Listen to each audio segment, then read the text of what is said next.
As we enter into increasingly uncertain times and we see the prices go up of a lot of things that are essential to our basic livelihood, we see institutions fail, we see institutions being dissolved, and we see people in all levels of government basically being very transparent that they're not too worried about the normal person.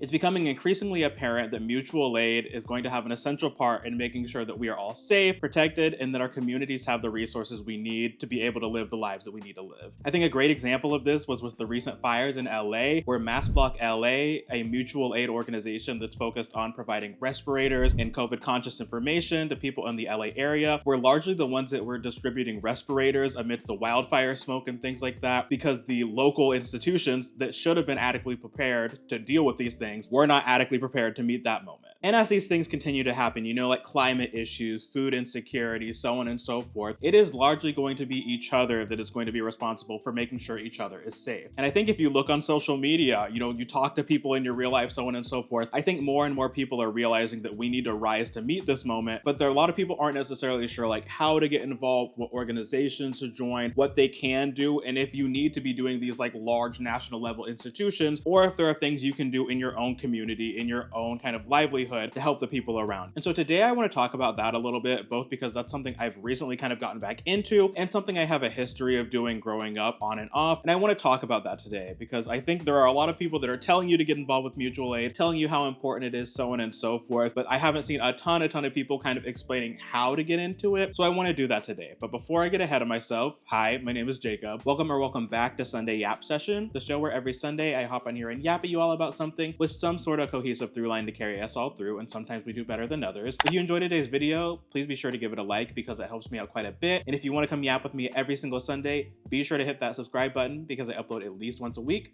sometimes more. Today we are drinking limoncello LaCroix. Let's get into it. And y'all, we needed to talk about something important today. Last week it was celebrity drama and Chapel Roan and all of that. So I needed to lock in and talk about something serious. So before we get into it, it might be a good idea to just have like some sort of working definition of what mutual aid is. Since this is a pretty big umbrella term, there isn't like a pure, like this is exactly what this is. But basically what a lot of mutual aid is typically like community organizations that are on like a pretty local scale that are meeting the needs of community and providing resources to help solve problems. These are typically volunteer run. They typically, as opposed to like kind of big official nonprofits, a lot of them don't have like an official infrastructure. Many of them are working on like non-hierarchical structures, so it's just people coming together to meet a need, and there isn't like a board, and there isn't a president, and so on and so forth. Some of them may kind of follow the more like traditional nonprofit structure and be like 501c3s, work with nonprofits, or be a nonprofit themselves. Some of them are largely against that, and I'm not going to get into the controversy of that, but like I'm just gonna say there's lots of different flavors about how this work can work. But largely it's local volunteers pulling together resources, working within communities to meet needs for their communities. And these often also operate on like varying levels of scale too. It might be like a neighborhood that provides meals for people that are struggling, or it might be something as like a big organization that works within the city to provide like food and shelter for unhoused populations. It might be a barber who on the weekends provide free haircuts to people that are like low income. It might be an educator who does free tutoring over the weekends for people that are struggling who don't have the means to pay for those kind of resources. This work can look like a lot of different things, and there are a lot of people who are doing this who might not label themselves as mutual aid, but mutual aid is kind of just like the umbrella term for a lot of this types of work. Jacob from the editing bay here. An important detail that I didn't hammer on hard enough and I want to correct on here is that mutual aid, both historically and presently, is largely a means towards political action as well as meeting the needs of communities as well. Because a great benefit of organizing a lot of people around meeting the needs of people around you is that you have a lot of people that you can organize to meet more systemic issues that are causing the issues you're trying to face. For example, if you're organizing a group that's around food insecurity,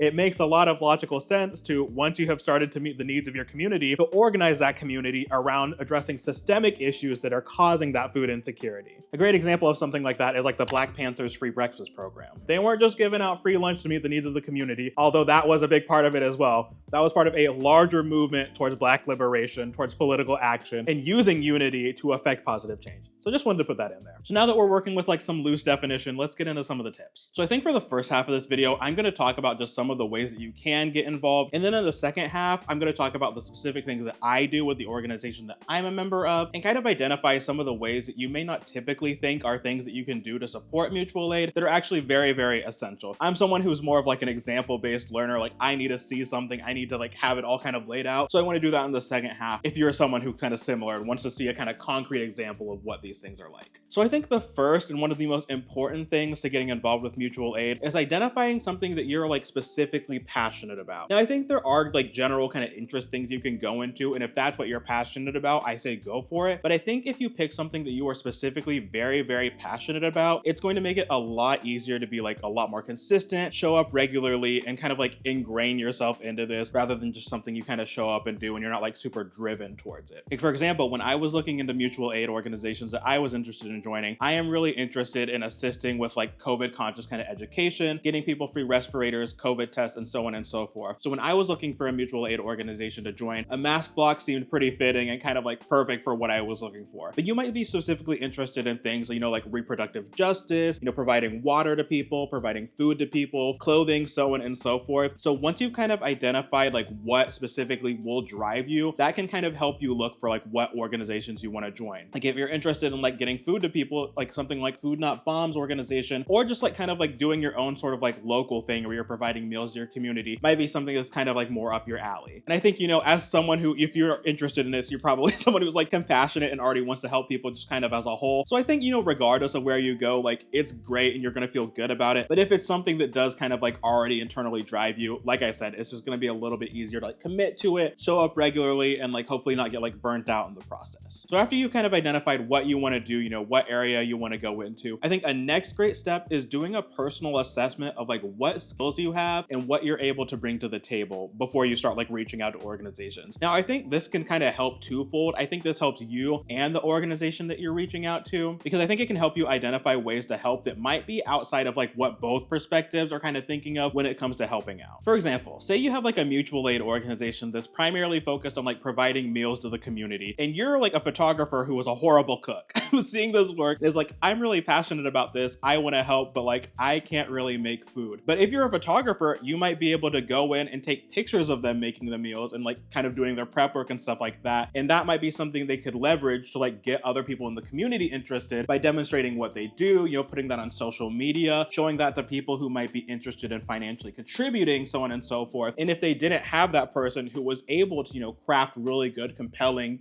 great images, that would be something that they couldn't necessarily do. And it's kind of like a leverage of skills that you wouldn't typically think of. And I think being open to just like meeting needs that they might already have is helpful too, because a lot of times you might just be like more menial tasks. Like, hey, we need someone to deliver these things to X people. We might need somebody to like store things. We might need someone to just like show up and help make meals. We might need someone to come like package things, so on and so forth. So I was very open when I started reaching out to like just being open to doing whatever. And I think that's important to do too. So just like keep stuff like that in mind. Like there are opportunities that you can kind of discuss with these people that are organizing these things, or just like your community in general. And there are a lot of ways that you can like tie needs and interests and skills and stuff together to do mutual aid in ways that you might not typically think of. And if you're someone who has like a level of disposable income, honestly, like giving money can be a huge, huge factor. There are so many mutual aid organizations that I know of that their number one thing they need is funding. They're posting, you know, crowdfunding resources. They're posting like calls for action, so on and so forth. And a lot of those are just like, hey, we have people that can do things. We just need the money to do that. Funding things can be such a big help. I think another important thing to consider is that like you don't necessarily like need to be the one leading the charge, and you don't necessarily need to be doing like super flashy, engaging, like kind of eye-catching work to be effective and be helpful to your communities. You know, I think a lot of people that are interested in this work like really kind of think that they need to like reinvent the wheel, or they want to tackle like these super, super big issues and can kind of get burnt out by that because they see these obstacles as like really big, insurmountable tasks. Tackling just like a part of it is helpful. And I think too, for like some of these things that you might see on social media, you know, like people that are like distributing meals to the community or distributing water for the community, like you might kind of see all of that and think like, okay, I need to be the person like on the ground, like handing things out, like being seen and being visible, so on and so forth. Like someone probably had to store that water somewhere. Someone probably had to, you know, do the shopping for that water. Someone probably needed to like drive it from point A to point B. So like there are kind of like things that are a little bit more behind the scenes, you know, just supporting understanding the structure of things that are super, super important work as well. And there's really like a place for everybody in these sort of things. The great thing about like mutual aid is that it's usually like very community based, very volunteer run. Everybody just kind of like doing what they can to help out the whole. That's the whole point. And also too, like, don't think that you need to like be the one tackling a lot of these problems alone. There are so many organizations that work on like a national or like a state level scale. I'll put some resources in the description for how to find some of those. So you may not even need to be the one that's like creating this from scratch. Now, if you're in like a more rural area or in an area where there aren't kind of these things established, you might be the person who needs to start doing these things. And I think, you know, starting small with just like people, you know, getting together just like small parts of your community and kind of identifying problems that you can help address is great too. Because I think like that striving for perfection, striving for these big impactful things from day one can often be like an impeding factor that like stops us from like getting started in the first place. So I would just highly encourage you to like just start. And if it's messy and if it's not perfect and it's not like the most optimized and it's not the best way to do it from the jump, that doesn't mean that it's not helpful, that it's not essential, that it's not actually impactful. Like, we can start somewhere and kind of build these things up. So let's get into the stuff that I am personally doing. So right now I am volunteering and working with a mutual aid group that is a mass block in my community. So mass blocks are kind of like this worldwide sort of like structure that provides typically respirators, COVID tests, and then like educational resources regarding COVID.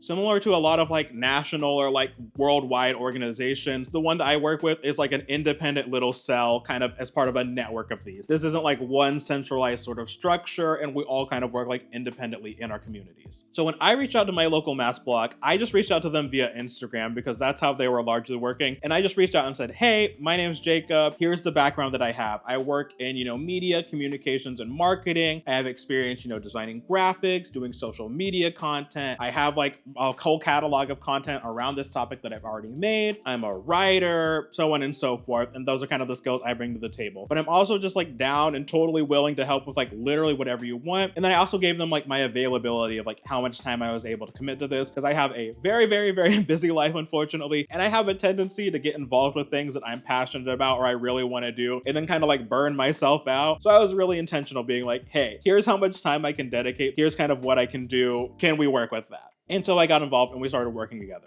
And within kind of my time working with them, I have done a myriad of things. So I have created a lot of social media content, like I mentioned, you know, just like resources on like what COVID is, why it's important, just kind of like community education, so on and so forth. The person who kind of put all of it together, they also wanted like a graphic identity for the mass block. I have a background in designing graphics and like brand identities and stuff like that. So I did that. We wanted to make sure that when we were doing deliveries and giving out resources to people like had our contact information and were able to get back in contact with us, especially for people that like aren't on like social media, because largely, like I said, we do a lot of our work on Instagram, but we also service, you know, older populations who aren't on social media. So business cards was something that we needed. I have done that before, so I designed some business cards, paid for those to get printed. I also redesigned our website because before I jumped on, the person who organized it, they had created the website on like Google Sites. I have a personal subscription to like a website building platform for like the one that I have for my website for social media. So I am paying for the hosting, and I redesigned our entire website and hosted on my end. And then I've also helped kind of facilitate getting resources to the blog so that we can distribute those to our community. Like some of you have probably seen if you follow me on like my short form platforms, there are companies that provide masks and stuff that reach out to me to review them. And a lot of times the masks that I get, I just give them out of my mask blog so they can go out to the community because I have the financial means to buy them on my own. And speaking of finances too, that is one way that I help a decent bit too. I am someone who is fortunate enough to like have all of my basic needs met with my job. So there have been just like times where like we need to order like X thing to like provide to the community. I'll just pay for it because it's easier.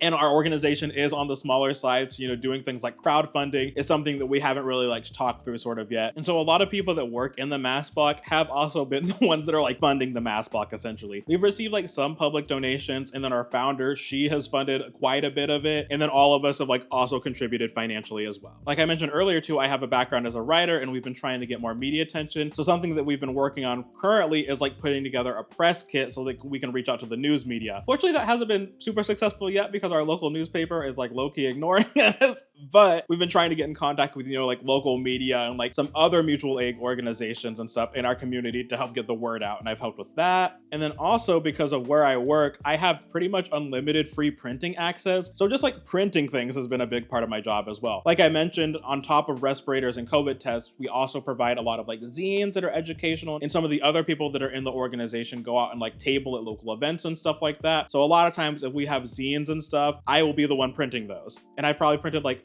several hundred zines at this point.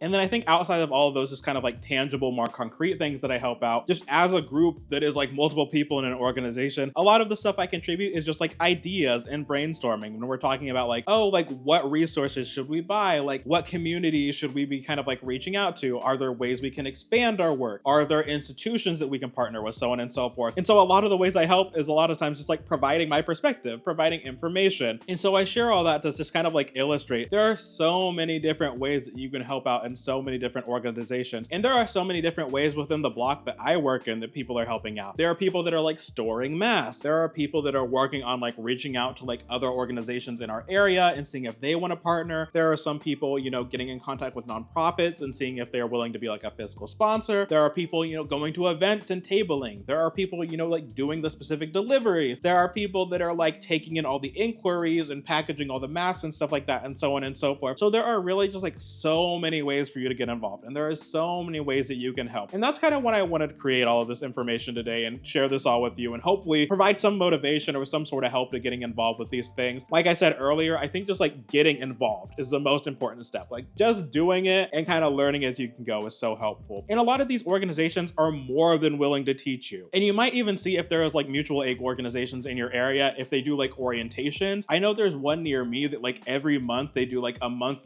like volunteer kind of like initiation meeting where they like have like really simple tasks that they need help with, and you can kind of like meet other people in the organization and see if you want to get involved and so on and so forth, and be contributing once but also kind of like giving you kind of like a little dip in the water of like what working with them looks like. So if there's organizations in your area, you might see if they have something like that too, so you can kind of just like try it out and see what you like. And there's so much more to this topic, and I am not the most qualified person to talk about all of it, so I'll also include some resources in the comments and in the description about where you can go to learn more. And there are other, people that have been in this game much longer than I am that might have different perspectives. So I'll include some resources below for how you can get involved. But yeah, hopefully this was helpful. And if you have any questions or like want to know more, happy to be transparent. So leave a comment below and I will answer any questions that I have the capacity to. I also know like a lot of organizers. So if I don't have the answer, I can probably point you in the right direction. So I'll do my best to do that in the comments below. But that's today's video. Hopefully you enjoyed it. And if you did, please be sure to give it a like because that helps me out quite a bit. And if you want to come yap with me every single Sunday,